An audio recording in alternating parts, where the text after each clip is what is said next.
those of Honorable Raila Odinga to sustain his government, to keep it in power. All I was doing when I was in Meru, I was not in any way threatening the president. I was just telling him a statement of fact. 90% of the people of Meru are through with him. The remaining 10%, if he goes ahead to remove Martha Koome as Chief Justice and President of the Supreme Court, he will lose the other 10%. So I was telling him, there is no need for you to come to Meru anymore, because people, they will not be hostile, they'll be cold and indifferent. So what happens if other leaders actually tell you, regarding Gachagua, you can't step in our region? I'm not saying I didn't, I just gave him advice. I said, I did not even say he shouldn't. I said, if you remove Martha Koome. You know, I'm not saying he has not removed her. I said, Mr. President, you are planning with your deputy, the Mr. Yesa, because they are working together. And Mr. Yesa has been given the responsibility to make sure Martha Koome is out of the job. And in fact, the meeting that was held, and I've come to get the content, is that the president argues that Mount Kenya East cannot have the presidency and a head of judiciary at the same time. Because Mr. Yesa is in the presidency and Martha Koome is in the judiciary, the president has told Mr. Yesa, if Martha Koome is not removed so that we can take this seat to another region, you will have to go yourself. So you must make sure that Martha Koome is out. In fact, that is a responsibility has been given. All these things that are going on, the petitions, the JSC, it is Mr. Yesa who is coordinating to save his job. Because the president is clear that you cannot have the presidency in Mount Kenya East and also have the president of the Supreme Court and the Chief Justice in the same area. And now I was saying, I am not threatening the president. I cannot threaten. I just told him the truth. I am a truthful man. I was in Meru. Mr. President, you have hatched a scheme with your deputy to remove Martha Koome as Chief Justice. If you succeed, and he can succeed because he was able to remove a deputy president who is elected by 7.2 million Kenyans. So the one for Chief Justice is even much easier. Once you do that, your relationship with the people of Meru is irreparably damaged. And there is no need for...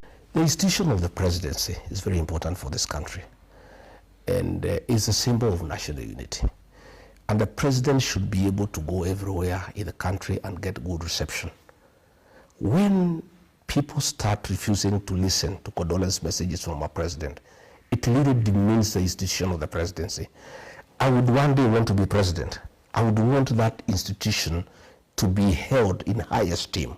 So it is also my duty as a citizen. It is civic duty.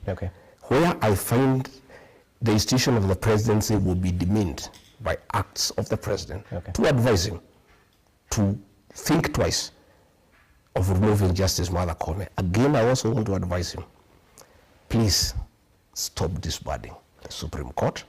It is not good for the country. It will create problems. People will have serious doubts about the 2027 general elections, because if you put a bench that you have crafted, you already start going to the elections with a lot of doubts. And once people don't believe a process will be fair, we start on bad footing, and that is not good for the country. So let me ask you this, and perhaps just to quote the words of the current Deputy President, Professor Kithure Kindiki, who you're referring to as Mr. Yesa, perhaps reflecting on the headlines on The Standard.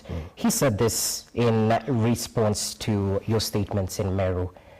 He questioned who defends the judges who may be innocent but do not have ethnic godfathers, perhaps hinting that, you know, the judiciary is apolitical. Politicians shouldn't perhaps interfere with the runnings of this independent arm. Mr. Yesa cannot have a different opinion. He is an employee of President William Ruto. President William Ruto wants to remove Martha Koome and the other 6 judges from the Supreme Court. So his work is to defend, but automatically. But the question... But I'm asking, he is trying to say that my defense of Martha Koome is ethnic. I want to ask Mr. Yesa, When I said that the Director General of the National Intelligence Service is incompetent, members of the Somali community came out with fury to defend him. I never heard Mr. Yesa say that that is ethnicity. When ODM members threatened to remove Speaker Moses Wetangula, members of the Luhya Nation from Western Kenya came out in numbers to defend Moses Wetangula. I never heard Mr. Yesa say anything. But when the people of Mount Kenya see that there is a problem here and one of our own is being victimized, then he says it's his ethnicity. Yet himself is one of us. But two wrongs don't make a right. But I am saying, that's what all communities do. The Somali community have defended their own. The Luhya people have defended their own. There is nothing wrong with Rigathi Gachagua defending his sister. And because our MPs and senators have been compromised by President William Ruto that they cannot speak for one of their own, Mr. Yesa cannot see anything different from what he has been told by this employer. Somebody must speak also for the mountain people. Okay. And I really have no apologies because I'm not the only one. When the Somalis defended their own, nobody raised an issue. When the Westerners defended their own, nobody raised an issue. And this is what is happening, Rogers, in this country. That the only people who cannot defend their own are the Mount Kenya people. It is called tribalism. But when other communities defend their own, or when they take a particular position, they are called tribalists. I saw the CS Interior saying that defending Mother Kome on my part is tribalism. Yet, 2 months before, when President William Ruto was had a lot of attack from all corners for mismanaging the country, that CS said that the president was being attacked because he's a Kalenjin. So I want to say, this profiling of the Mount Kenya people must come to an end. The Mount Kenya people, like any other community, have a right to defend their people. They have a right to articulate their issues. They have a right to say what is good for them and what is not good for them. And I want to ask the Mount Kenya people not to be apologetic about who they are. None of us made an application to go to be born where we were, where we were born. That is God's decision. And we must be allowed as a people to have our own identity and to articulate our issues like all other communities do. So tell me this, and perhaps it's interrelated. What's the progress of your impeachment case in the corridors of justice? And equally, do you foresee an instance where you'll appeal all the way to the Supreme Court? I don't know. My lawyers will deal with it. By the way, I'm really list both about the impeachment and those matters in court. Is there any progress on that case? Yeah, we did file an appeal in the Court of Appeal. Because we were not satisfied with the bench, the three-judge bench that was constituted by the Deputy Chief Justice, because the Constitution says she doesn't have such powers. But the judges ruled that they should go ahead, and we did appeal to the Court of Appeal. Today the matter was in court, and the Court of Appeal listened to our arguments and gave an order staying the proceedings before the High Court until the matter is heard. The matter is determined. So our lawyers are dealing with that matter.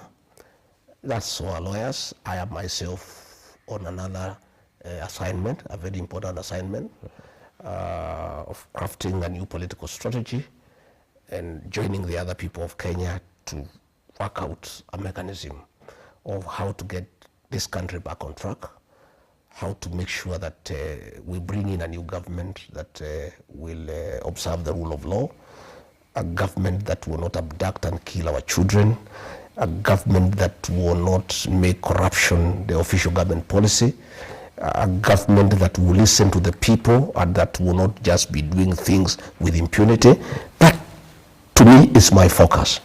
Whether I am cleared of the impeachment tag or not, it's neither here nor there. So what do you tell those people who smell a rat in your defense of Chief Justice Martha Koome, that perhaps you're foreseeing such a scenario where the Supreme Court, this very same judges, might be dispensing of your case? I don't think Mother Koome sat in the High Court where I don't think I got justice. She didn't sit there. Okay. It's other judges who sat there. And I don't know whether the matter will ever get to the Supreme Court or not. But I've told you that matter to me is a very small matter. Okay. And it does not inform my thinking. All right. And I am just concerned about this country, that it is irresponsible to allow the president to disband the Supreme Court. It's not good for the country. It will create a constitutional crisis. Again, it will make Kenyans lose faith in the entire electoral process. Because if the president succeeds and disbands the Supreme Court and installs his own judges in the Supreme Court, then this country is going down to the dogs. All right. The level of impunity will be in acceptable levels, and the president will have succeeded to capture the entire Kenyan state. He has captured the parliament as it is. He has captured the opposition. Now, if he captures the judiciary, okay, we are done. All right. Yeah. Let's shift focus to other matters, because just today, the broad-based partners, President William Ruto and Raila Odinga, had a presser, a conference, a meetup at State House in Mombasa, and we definitely saw the dalliance between these two leaders. In Kenya, we've seen this statement manifesting that there are no permanent friends or enemies in politics, only interests align. Are you open to working with Raila Odinga, the broad-based partner of President William Ruto? I am open to working with anybody who means well for this country. And I want to take this opportunity to tell the supporters of Raila Odinga from Nyanza that they should not fight the mountain people, because we are not their enemies at all. We have a problem with President William Ruto. We have no problem with Raila Odinga and ODM. I saw after Raila Odinga lost the AUC elections, some people from Rift Valley, supporters of the president, and some supporters of Raila Odinga trying to blame the mountain people for the loss by the very simple fact some 6-7 women in Karatina Market had celebrated the loss. First and foremost, the Mount Kenya people did not have a vote at the AUC. In fact, our only participation in that election as people of Mount Kenya is that the man we made president had a vote. And if he did vote for Raila Odinga, as he says, okay, then the people of Mount Kenya supported the candidature of Raila Odinga. We have no problem with Raila Odinga. I've had a lot of consultations with the people from the mountain. In fact, I have done almost 400 meetings in the last 4 months. And we'll get to that. And the people of that area have asked me to look for friends. And we are open to working with anybody who means well for this country. You know? But we're talking about a man you decampaigned vigorously in the previous election. A man who mobilized his MPs to vote against you due to the impeachment. The voting against me by ODM people is neither here nor there. The person who orchestrated the impeachment is William Ruto. That's the person we have a problem with.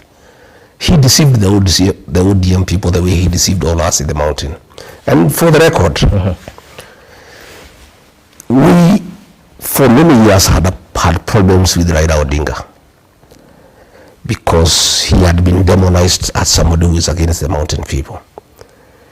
In 2020, President Uhuru Kenyatta convinced us that Raila Odinga is a good man. But President William Ruto, then Deputy President, convinced us that Raila is a bad man, he's a witch doctor, he is a lot of poverty, he means bad for this country, and William Ruto admittedly was more persuasive than Uhuru Kenyatta. But you're on record saying this. No, I'm just saying, come on. He persuaded us, and after he became president, he looked for Raila Odinga and he said he's a good man. So, Raila Odinga has been claimed by everybody. President Uhuru Kenyatta said he's a good man. William Ruto, who told us he's a witch doctor, who told us he's a lot of poverty, who told us he has no plan, who told us he is rudderless, who told us he's planless, today is singing praises for him as the best leader, not just for Kenya, but for Africa. So we refused to vote for Raila Odinga, not because he was a very bad man, but William Ruto convinced us he's bad. Okay. Again, okay. I must say that Raila Odinga was a victim of our community's distaste for betrayal. We felt that Uhuru Kenyatta had betrayed William Ruto by looking for Raila Odinga. So because we hate betrayal, we decided to punish Raila Odinga and Uhuru Kenyatta at the same time. But still 1.1 million people from our region voted for Raila Odinga. But now that William Ruto has betrayed us, knowing very well that he is a beneficiary of our community's distaste for betrayal, we are through with him. So Raila Odinga is there. Okay. He has not betrayed us. He has not done anything so grave, you know, that in our view makes it impossible for us to work together. But I have heard him say that he's going to consult very widely and he'll say the way forward. If he wants to be president, he can talk to us. We don't have a problem. And I also want to tell Raila Odinga and his supporters, I know I am not qualified to advise him, but from my working with President William Ruto, myself and my community, let them be very careful. I have heard them promise him to be prime minister. That is a lie, it's conmanship. There is no such position available in this country because it's not there in the constitution. For you to create the position of prime minister, it means you have to change the structure of government. You would have to go for a referendum. Yes. Today, if there is a referendum, it will be a referendum against the leadership of President William Ruto. And you will lose in the morning. So that position of prime minister is not available. So who's playing who? No, William Ruto is playing Raila Odinga. Let me tell you. There is no such position. So it's just a con. Number two, I think to be fair to Raila Odinga, I think he has risen above that position of prime minister. The man has wanted to be president 5 times. He now wanted to be the chairman of the African Union Commission. I think taking him back to the position of prime minister is a bit demeaning. In my view, the former prime minister has 2 options, in my view. I cannot advise him. I cannot pretend I have the capacity to advise him. He either retires in dignity or he goes for the presidency. Because there's no way you can ask for the presidency for 5 times and then you demean yourself, you want to become a prime minister. No. I think that will be very, very demeaning. But again, finally, yes. I want to ask my brother, President William Ruto. Now that you say this man is a witch doctor, he's the Lord of poverty, he is the real problem of this country, you have changed your mind, you are saying he's the best for Africa, he means well for this country. Why don't you, if you are genuine, consider to do 1 term and endorse him to be president in the next election, if you really genuine that this man is so good, this man can sort out this country. Okay. If really that is from the bottom of your hand, of your heart, since you have done 5 years, you are going to do 5 years and you have not done very well, why don't you consider to allow this man to be president? So what I would like to say is that in my discussions with people, we have, by the way, I must tell you in those discussions, if you want me to tell you. And we'll get to that. We'll get there. Yes. But I'm saying we are not opposed to working with Raila Odinga. You're willing to support? Already we are working with Kalonzo Musyoka. Okay. We are working with Eugene Wamalwa. We are working with Fred Matiang'i. We are working with Eugene Wamalwa. We are working with all like-minded Kenyans. If Raila Odinga does not make a decision to destroy his legacy and support President William Ruto and decides to join the rest of Kenyans in trying to liberate our country and get it back in the right footing, and calls upon us for a discussion on the possibility of working together in whatever formation. You're open to that? We are open to that discussion. Okay. We are not selfish people. Okay. By the way, myself and my community our record having supported somebody else. William Ruto, he's not one of us. Today he's calling us tribalists, despite the fact that we supported him, knowing very well he's not one of us. Okay. And because we are not tribal, we supported him, and he became president, we also are amiable and ready, if need be, to support another person, maybe it Raila ODINGA, maybe it Kalonzo, maybe Wamala. We can support anybody, and whoever we decide to support. And take it from me today, and you'll ask me 2 years from now. Whoever we decide to support, we have two options. We can have our own candidate from the mountain, and we are good. If we decide for whatever reason that it's better to support somebody else, whoever we decide to support, that will be the next president of the Republic of Kenya. Okay, time will tell. You said you're open to working with like-minded individuals. Yes. Yeah. Have you had a meeting with former President Uhuru Kenyatta? Did you bury the hatchet?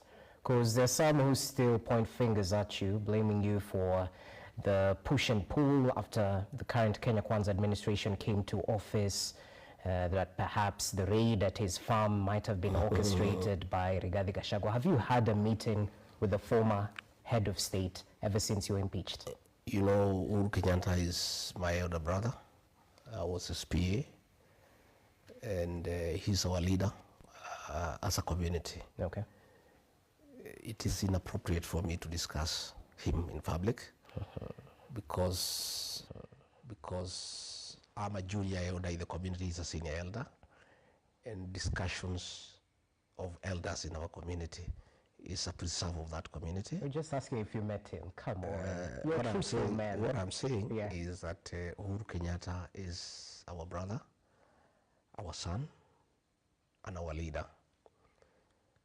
And he's retired, and we respect his status and his retirement. But when we need advice from him as a community, it's always available. So let me rephrase the question. What do you tell those who see former President Uhuru Kenyatta's hand in the appointment of Uhuru's men, as they're commonly referred to? Some of the CSs we saw recently appointed, Mutahi, Kagwe, Ngunyi. There's no problem whether Uhuru had a hand or no hand. It, to me, is irrelevant. And he's a Kenyan. If he proposes some people to be appointed and they are appointed, so be it. What is important for us, especially for the mountain, is that those appointments amounted to nothing, because they were meant to pacify the region that is very unhappy with the President William Ruto for deceiving them, for mismanaging the economy, and for destroying leaders in the region. And immediately they were appointed, there was a saying among our people, that even if you revive Mwai Kibaki, Jomo Kenyatta, and Dedan Kimathi, nothing would change. So we are really not bothered. Let them go and work. They have been given a job to do. Let them go and do the job that were given to do. We wish them well. If they can make a change and people of Kenya are better off than they were before they were appointed, we appreciate. They are our sons. Right. And we don't have a problem with that. Okay. Yeah. Why the delay in forming your political party? Because going by your own timelines, we were supposed to have that launch early this year. It was pushed, and now we expect that launch in May. Are you having challenges in registering? No challenges at all. Yeah. I had, when I left office, the people of my region felt that we needed to consult on the way forward, because as a community we felt very bad. The community felt totally misused by President William Ruto. They felt deceived, and we needed to consult extensively. And as their leader, they asked me to do that consultation. And I did a lot of consultation, the whole of November, the whole of December. I had hoped that I would have completed the consultations, but I hadn't by the end of December. Very many people still wanted to come and see me. You have seen even in the whole of January and February, they have been coming. Again, when we started the consultations, I had thought it would be a Mount Kenya affair, but I had not appreciated the interest my leadership had created in the country. And many other Kenyans from all other regions also wanted to consult with me. And therefore, we had to extend our negotiations. But be as it may, our political party is ready. And for strategic reasons, I did not want to unveil it before.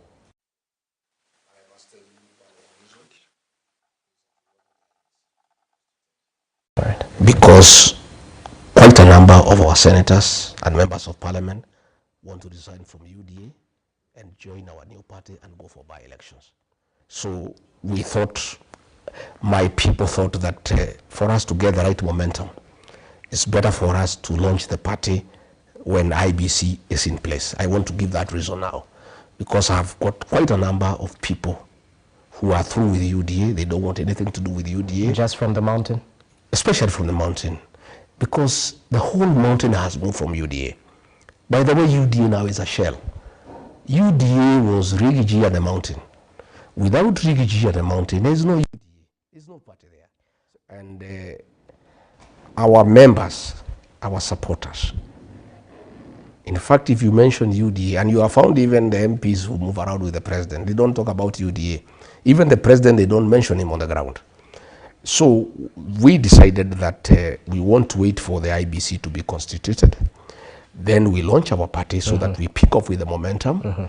We'll have several by-elections. We have today, as of today, 139 MCAs who want to resign from UDA and go for by-elections. We have. So you're going to force a by-election? We are going to have a little. Simply what you're saying. We are going to force a little general election after IBC is constituted, because our people do not want to live a lie. The mountain people, my brother Rogers, are honest people. They are people of integrity, and they don't know how to pretend. When they are through with something, they are through. And when they want to move on, they want to move on. So we have senators, we have members of parliament, we have MCAs who cannot pretend that they are in UDA. And are they the and they will repeat what Raila did in 1994. And I admire Raila ODINGA because I remember 1994. He left Ford Kenya and went to NDP, and he resigned and he was re-elected. And since that time, his career has been very rosy. Even I'm encouraging my MCAs, MPs and senators, the ones who make that very brave decision, because that is very courageous. To leave a seat you have been elected, you resign and go back to the people. It's very courageous. But I want to assure them, the way I'm listening to our people, any leader who makes that decision will be re-elected without a doubt, with very serious majority. Number two, they will be heroes of our people. And their politics will be rosy for decades and decades to come. So that is one of the reasons why we have delayed. But I want to say our party is ready. Okay. And I want to correct, I have seen a lot of people trying to say that our party is for the region, for Mount Kenya. It isn't. It's a national party. By the way, I have a lot of people who are interested in joining our party. And the mountain will have a home in that party. But it's a national party for everybody. But that will be the home of the mountain. Just like ODM is a serious party, but is the home of the Nyanza people. Ford Kenya is a serious national party, but is also the home of people from Bungoma and Trans Nzoia. You know, Wiper is a national party, but is also the home of the people of Ukambani. Okay. That's the way politics move, because politics are local. And our interim national chairman is from Kajiado County. Our interim national organizing secretary is from Machakos. Our interim deputy party leader is from Kakamega. Our interim assistant national treasurer is from Kuria in Migori. Ours is a serious national party. I'm the party leader. Okay. It's a serious national party, but it's the home of the mountain, and that brings in serious numbers, which is good for the party. Because the mountain, you know, we have 6-7 million voters, so it's good for the party to have a base that is strong as part of the national movement. But we have very serious movement, we have very serious following in Kajiado, in Narok, in Samburu, in Kakamega, in Kisii. We are a serious national party. But then tell me this, have you thought of the implications on the taxpayer if you instigate a by-election? Isn't that a selfish move? It's not selfish at all. We just have to be honest. We don't want to pretend to belong where we don't feel comfortable. President William Ruto has hatched a plot to finish us as a people, to destroy our leaders, to destroy our businesses. We cannot pretend. The other day, he chased away our chairman of committees in the Senate and replaced them with ODM people. How do we then pretend? How does the senator of Nyandarua, who was a chairman of a committee, has been removed and replaced somebody from ODM, pretend that he loves UDA? So to hell with the taxpayers because of these leaders. There are many other things that money is being spent, and probably it is not a priority. So we are saying we need to fix our politics. There is no way you are going to chase away people who got you elected on UDA party and expect them to remain there to support you. They will not. Those people will move on and they'll go for a by-election and they'll be elected, they'll come back to parliament on another party that respects them. But you cannot mistreat people. You mistreat them, you treat them like rubbish, like toilet paper. They helped you be president, they helped you to form the government. Then you use that very government to punish them, to mistreat them, and then expect them to continue staying in UDA and pretending that they are very happy and that they love you and that they are comfortable. That is deceit. We don't want politics of deceit and comradeship. Interesting. Let's go to Wamunyoro. We might not be in Wamunyoro, but the essence seems to be here.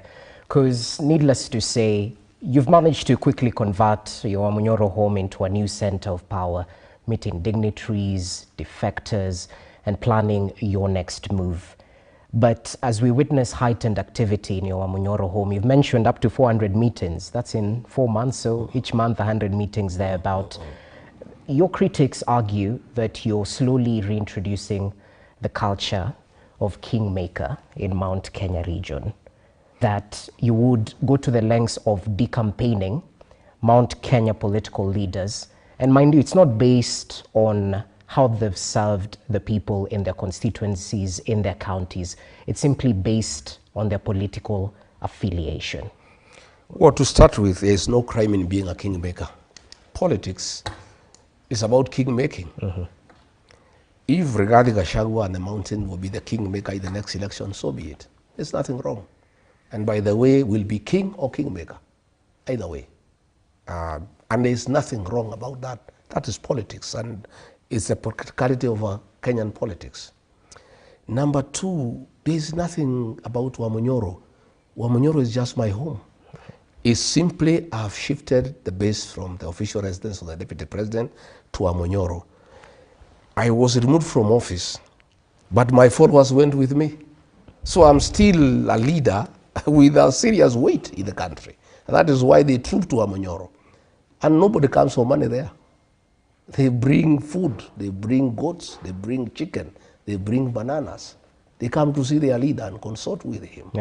You know, William Ruto had cheated the MPs from Mount Kenya region that once I'm removed from office, in 2-3 weeks I'll be forgotten. I think he must be having a shock of his life because he didn't understand our people. He was not one of us. We elected him. At a certain point, he imagined he is the leader of the mountain. And I tried to talk to him. I thought, you are not the leader of the mountain.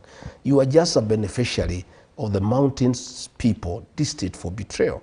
They just voted for you because they felt you had been betrayed. And because they hate betrayal, they voted for you and followed you, but you are not their leader. I'm their leader. And he couldn't take it.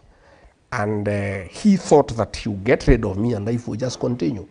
But the entire mountain left with me and followed me to Wamunyoro. That's why you find the places of beehive of activities.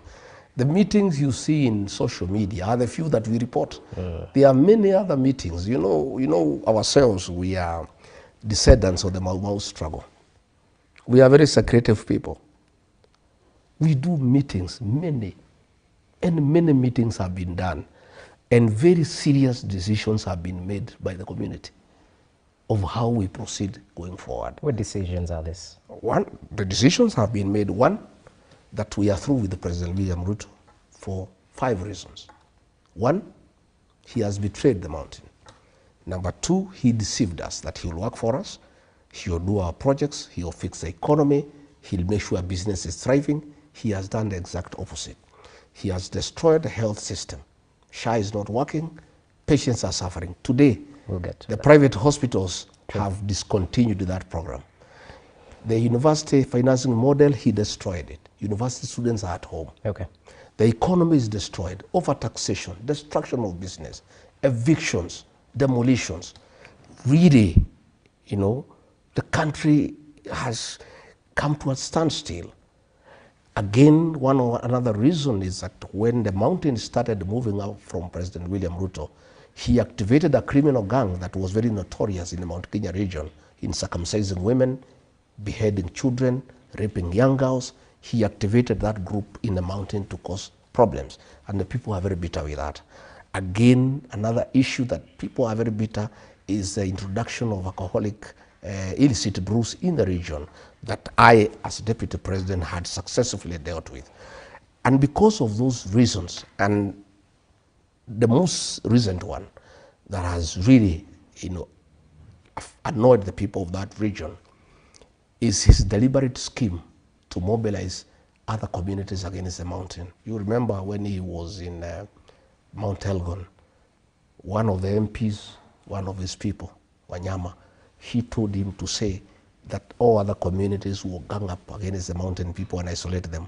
And since he spoke last, yet he claims every day that he's uniting the country, he never admonished him. You know, again, he has been using abusive language against the people of Kenya. That has really annoyed the people, calling people stupid, you know, saying they are possessed by demons, you know, and you know, lacking respect for the people. And the people who made him president, the mountain people, because their vote was very decisive, it was 43%. He has turned against them, so they are through with them. So what they have told me in those consultations is that we must be in the next government through 2 methods. One, to consolidate our votes to 8 million votes and look for other friends and have a presidential candidate from the mountain. If we find the numbers are okay, we proceed. If we find the numbers are not okay, because this politics is a game of mathematics, we are not selfish. We are willing to work with other people, you know. And Raila ODINGA has been mentioned as a possible person we can work with. Kalonzo Musyoka has been mentioned. Eugene Wamalwa has been mentioned. Mutembei has been mentioned. Even Matiang'i has been mentioned. And we are looking at all those options. And they have mandated me as their leader to continue engaging with everybody and come up with a formula, you know, where the mountain people will be in government through their political party. This time, you know, President William Ruto deceived me, and I joined him with my people without a political vehicle, and he shortchanged us, mistreated us, and he continues to do so. So we are going to have a political party with the mountain people and other Kenyans to engage everybody else. All right. And in fact, I was looking at it the other day with a few strategists from the region. And if we agree to support Kalonzo Musyoka, if we don't think we have the numbers, our first priority is that we are going to have a presidential candidate from the mountain. And we'll appeal to other Kenyans to support us. If we find it's not feasible, we'll support others. Kalonzo is an option. We looked at his numbers, our numbers and other numbers, and it's doable. Raila's is even more exciting, yeah, because Raila already has 6.8 million. We only beat him by 200,000 votes. If we agree to support him, we could. I told you it's a possibility. With the 6.8 plus our 6, I have looked at his voting pattern. He normally votes between 10 and 11 a.m.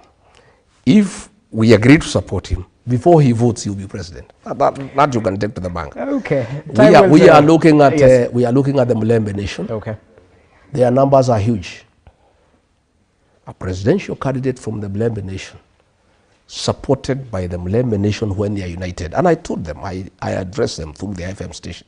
I said, Mlembe Nation, please unite. If the Mlembe Nation united and they have a candidate and we from the mountain supported them, they'll be president by 12 o'clock. The same with Matiang'i. So those are the discussions. Yep. And I want to confirm to the people of Kenya that we, the mountain people, are not selfish. We are very selfless. We will do anything for this country.